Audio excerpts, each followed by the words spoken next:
Fala galera linda, tudo em cima? Bom, no vídeo anterior nós falamos sobre causas atuais das aflições, né? Um texto maravilhoso que nos permite refletir sobre as nossas atitudes. Agora eu quero conversar com vocês sobre causas anteriores das aflições. Então a gente vai ler, eu vou ler, e depois nós vamos tentar tirar algumas conclusões referente a esse texto aqui, tá? Quem quiser comentar algo, pode deixar aqui que a gente vai conversar, trocar experiências, se entender, se adorar, se amar, se respeitar e assim fortalecendo cada dia mais essa família linda que nós estamos juntos construindo aqui nesse canal. Então olha aí o que diz, né? As causas que dão origem às aflições do homem podem ser classificadas em dois grupos: as aflições cujo homem é o próprio culpado e as aflições que aparentemente são alheias à sua vontade e que parecem atingi-lo como que por fatalidade. Existem acidentes que o homem provoca por sua irresponsabilidade e imprudência, e outros que nenhuma precaução poderia evitar, como, por exemplo, perda de pessoas amadas, perda daqueles que sustentam a família, calamidades naturais, enfermidades de nascença, sobretudo as que tiram do indivíduo a possibilidade de ganhar a vida com seu próprio trabalho, como as deformidades físicas, a idiotia, o cretinismo, etc. Aquele que nasce com alguma doença ou deformidade seguramente não fez nada nessa vida para merecer uma sorte tão triste. Só dando uma pausa aqui, lá no vídeo anterior, nas causas atuais, deu a entender que de alguma forma a gente também padece no momento atual por erros de outras vidas. Lembram? Impossibilitado de modificar essa situação, poderá ficar inclusive à mercê da caridade pública. Também é difícil entender por que, numa mesma família, nascem pessoas com necessidades especiais e outras tão favorecidas sob todos os aspectos. Qual a explicação para as crianças que morrem pequenas e que da vida só conheceram o sofrimento? São estes problemas que nenhuma filosofia ou religião pode explicar até hoje e que seriam a negação da bondade, da justiça e da providência de Deus.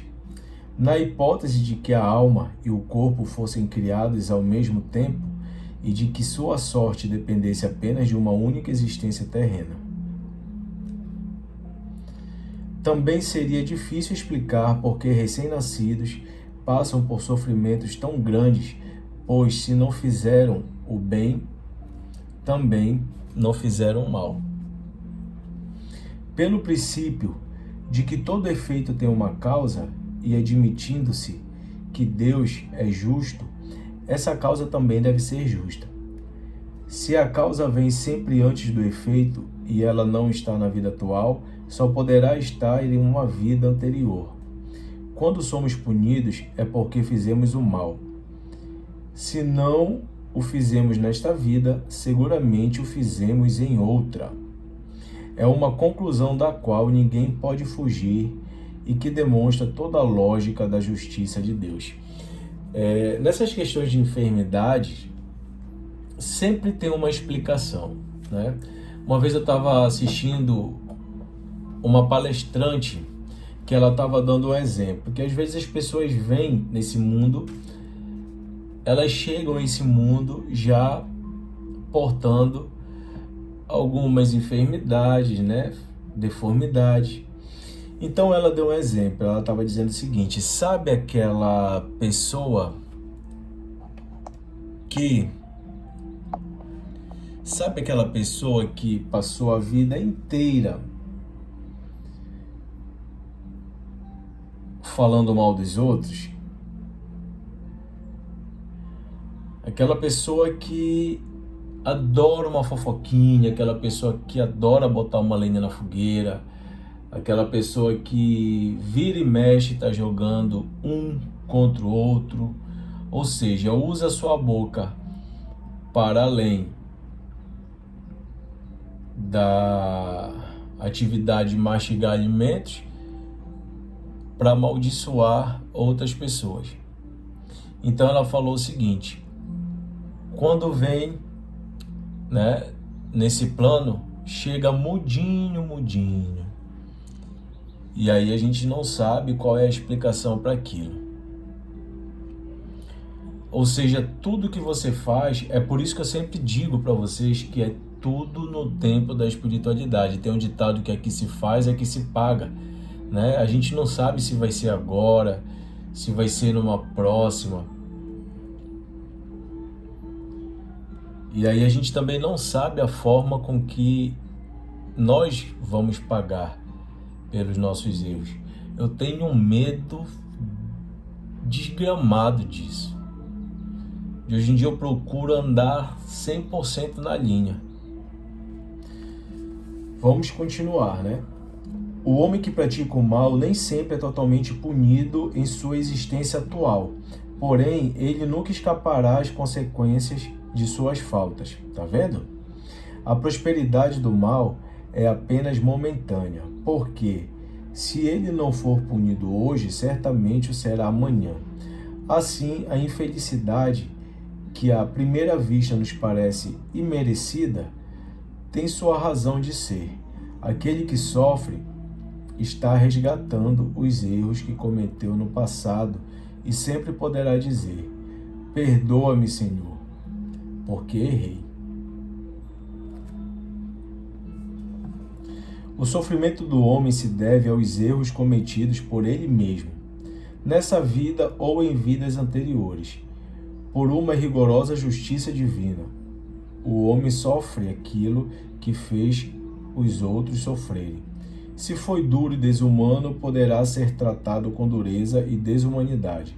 Se foi orgulhoso, poderá nascer em uma condição humilhante. Se foi avarento, egoísta ou empregou mal a sua fortuna, poderá ser privado do necessário. Se foi um mau filho, poderá sofrer com os próprios filhos e assim por diante. Eu entendo que é como se a gente pagasse na mesma moeda. Vocês não concordam comigo? Ainda há pouco eu dei o exemplo da pessoa que fala muito, né? Que tem a língua nociva ali, que vem nesse mundo sem conseguir nem sequer pronunciar uma palavra, né? E aqui a gente acabou de ver também que filhos que fazem os pais sofrerem, em algum momento da vida vão passar sofrimento com os filhos também. Então o meu ponto de vista é que a gente acaba pagando na própria moeda. Por ser a Terra um mundo de provas e expiações e pelas diversas existências vividas, é possível explicar as grandes diferenças existentes na distribuição da felicidade entre os homens bons e maus deste planeta. Essa vida na distribuição da felicidade é apenas aparente, pois só conseguimos analisar a vida presente. Aquele que leva o pensamento a ponto de abranger uma série de existências compreenderá porque cada um tem o que merece, uma vez que a justiça de Deus nunca falha.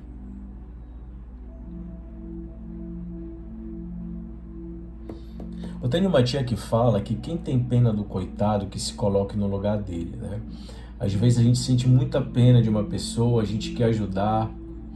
Eu não, quando eu falo sobre isso, eu não estou falando sobre pessoas doentes, sobre crianças que passam necessidade, pessoas em estados muito delicados de saúde, eu não estou falando isso. Mas, por exemplo, morador de rua, Enfim, só estou dando um exemplo. Eu não gosto nem de falar para as pessoas não me interpretarem mal. Mas ela diz que por trás sempre tem um porquê, né? O porquê que isso está acontecendo com ele, quais foram as escolhas dele. Então eu já pesquisei muito sobre morador de rua e a maioria carregam crimes nas costas, tem um envolvimento com drogas, por isso prefere abandonar o aconchego do seu lar para ir viver na rua. Prova disso, não generalizando, é óbvio, mas prova disso, recentemente teve aquela moça que por um surto psicótico, né, acabou caindo nas mãos de um morador de rua. E esse cara expôs tudo e mais um pouco, as coisas mais nojentas e bizarras do mundo, do que ele fez com essa mulher. Então, aí a gente se pergunta, né? Ele vive em condições de rua. Por quê? Não é a primeira vítima de estupro dele e também ele carrega alguns crimes nas costas. Essa diferença na distribuição da felicidade é apenas aparente, pois só conseguimos analisar a vida presente. Aquele que elevar o pensamento a ponto de abranger uma série de existências compreenderá que cada um tem o que merece, uma vez que a justiça de Deus nunca falha. Eu li isso ainda há pouco. O homem jamais deve esquecer que vive num mundo inferior, ao qual está preso por suas imperfeições. A cada contrariedade da vida, deve lembrar que, se estivesse num mundo mais evoluído, isso não aconteceria. Só depende dele trabalhar pelo seu próprio aperfeiçoamento, visando almejar um mundo melhor para viver. As aflições da vida podem ser impostas aos espíritos endurecidos, que persistem em fazer o mal, ou aos espíritos ignorantes, que ainda não têm condições de fazer uma escolha consciente. Os espíritos arrependidos, que possuem maior esclarecimento e desejam reparar o mal que fizeram, escolhem espontaneamente essas aflições, pois, ao praticarem o bem, libertam-se mais rápido de seus sofrimentos. Eles seguem o exemplo daquele que, tendo feito mal sua tarefa, pede para recomeçá-la, não perdendo, assim, o fruto do seu trabalho. As aflições e dores são ao mesmo tempo punições pelos erros cometidos no passado e preparação para as provas futuras. Devemos render graças a Deus que, em sua bondade infinita, dá ao homem a oportunidade de reparar os seus erros através das reencarnações e não o condena de forma definitiva pelas faltas cometidas.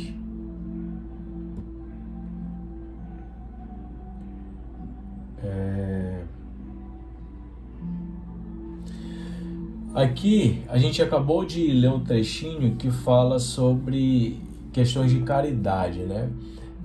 Você fazer o bem ao próximo. No Espiritismo eles costumam dizer que uma das melhores formas de você consertar os seus erros é você praticando caridade.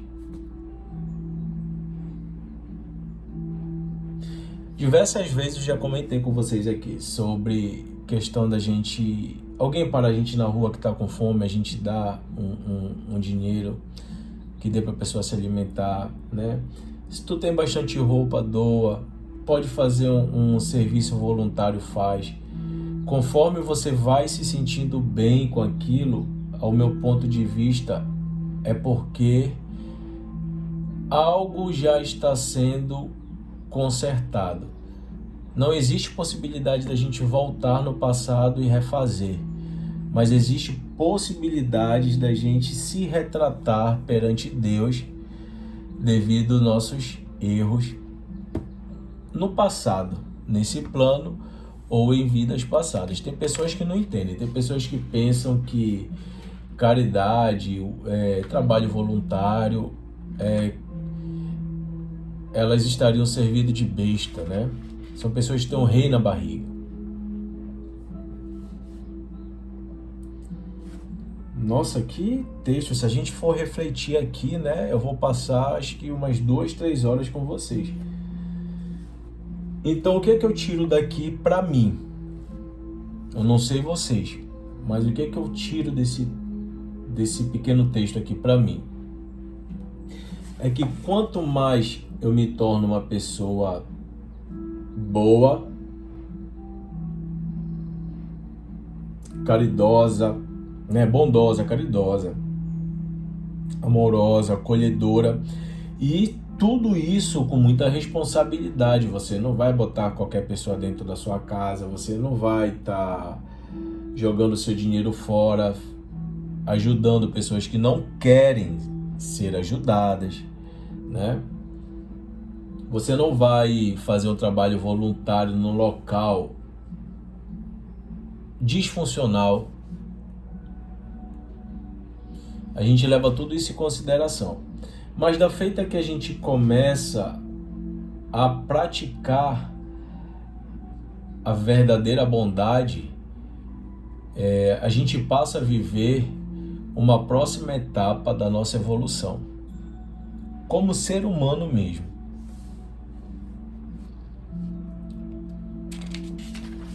Já quero encerrar? Eu vou ler só mais uma parte. Não devemos pensar que todo sofrimento suportado nessa vida seja devido a erros cometidos no passado.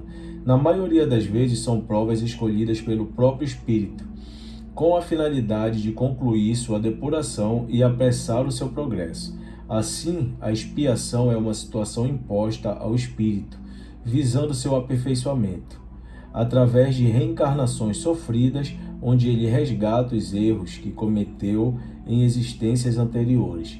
Essas reencarnações, com sofrimento, sempre servem de prova e muitas vezes provocam desespero e revolta, pois o espírito sofre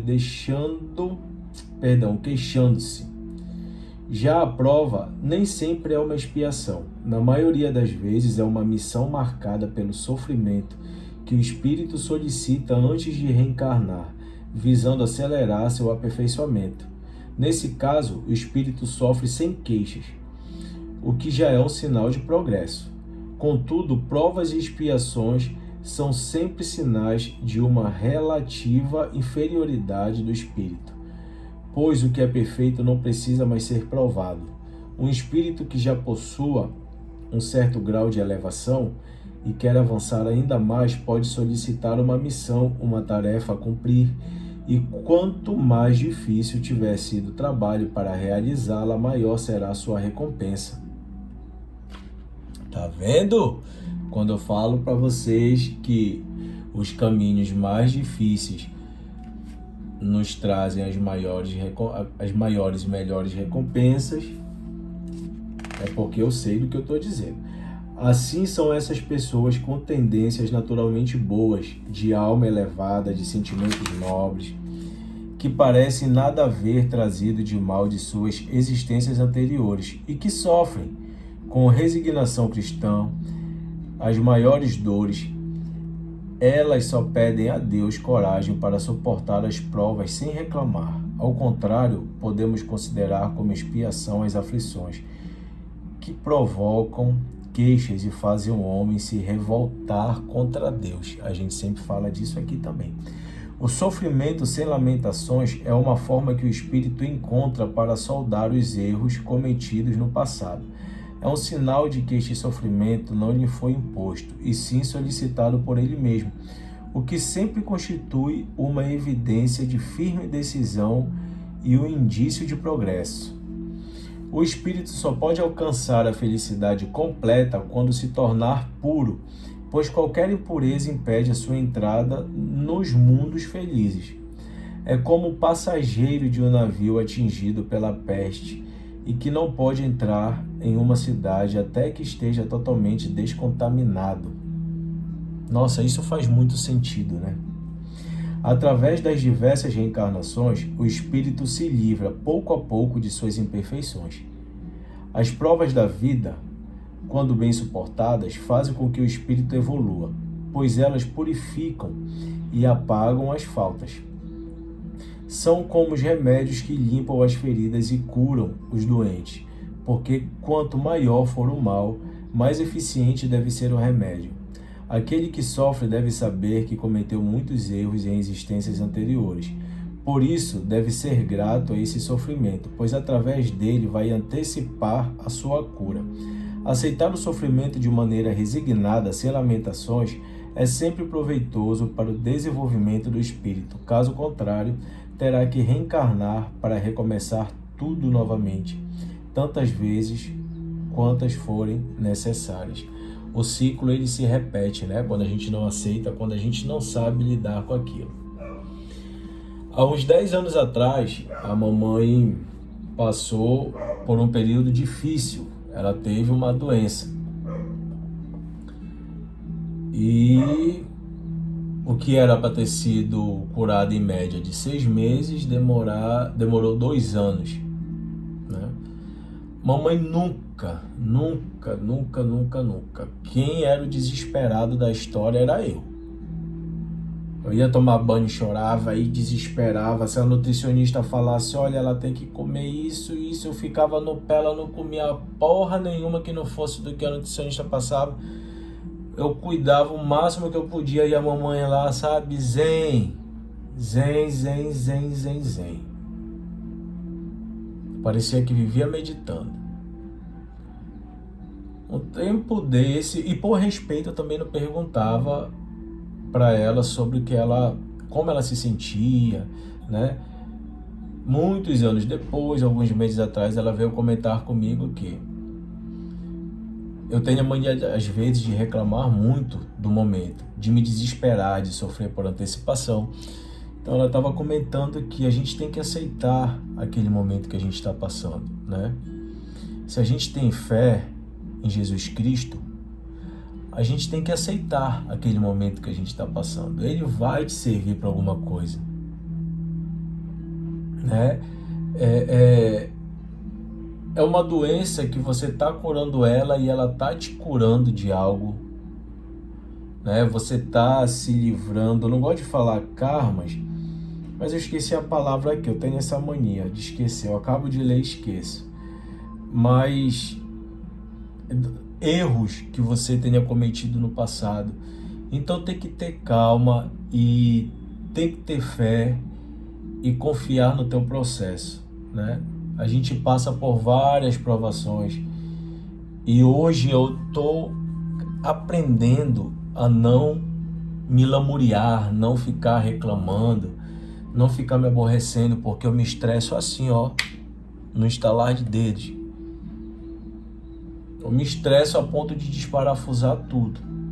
Fico desequilibrado mesmo.